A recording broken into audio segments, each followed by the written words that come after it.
corner of a dark and nondescript bar in Sydney's CBD. For the public, to that point, Saxon's name and her face had been hidden, but her story had not. Until that time, the narrative had been dominated by the young man who had changed her life in ways most of us would struggle to comprehend. His name was Luke Lazarus. His story is complicated, from being convicted by a jury to being acquitted by a judge to having that judge's decision questioned by an appeal court to legal limbo. But back when the case first began, as Lazarus jostled past news crews and reporters jabbing microphones at him, "Luke, do you have anything to say?"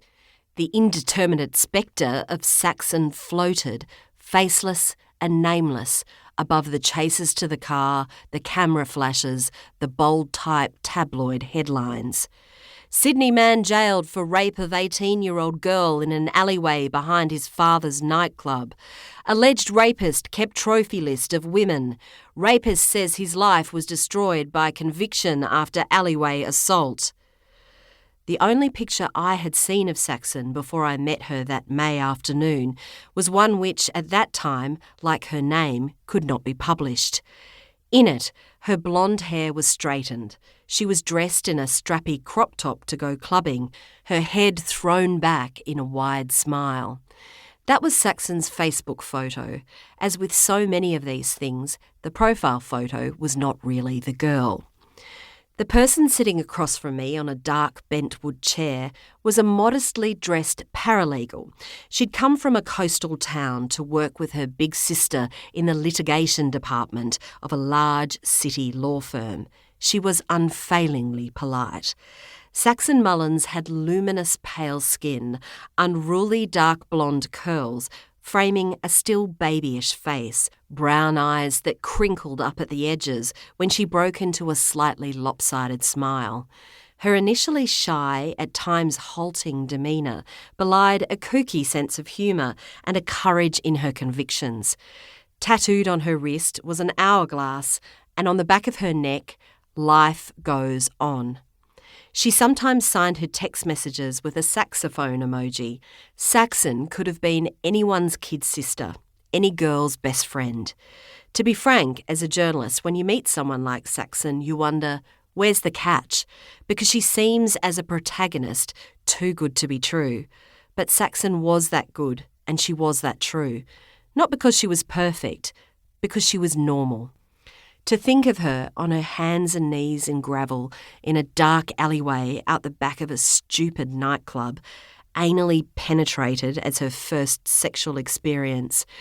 To think of her enduring that just minutes after meeting the man who didn't pause to ask her if it was okay, a man who later admitted he knew she was a virgin. It was confounding to compute this girl before me and that awful night. I tried not to fumble my words as I told her what I had planned for our story on Four Corners. I could only say what I knew to be true. All I can say is, I promise I'll look after you. She nodded, chewed her lip a bit, and said, "Okay." Not long before I met Saxon, she posted on her personal Facebook page, "There's something I need to get off my chest. I've spent far too long feeling embarrassed and ashamed. The 18-year-old in the story is me. Those awful things happened to me. I am that girl. 2 years ago, I told my story to a jury of 12 people who believed me.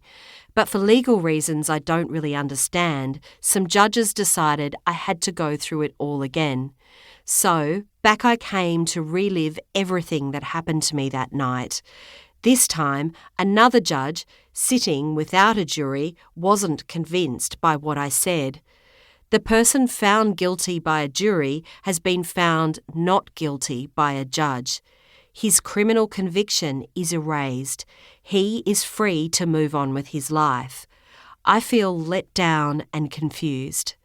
I lost something that night all those years ago, and I've been searching for it ever since. I'll let you know how it goes. The reality is this doesn't get to be over for me. I don't get to know who I would be today had this not happened to me. And I mourn...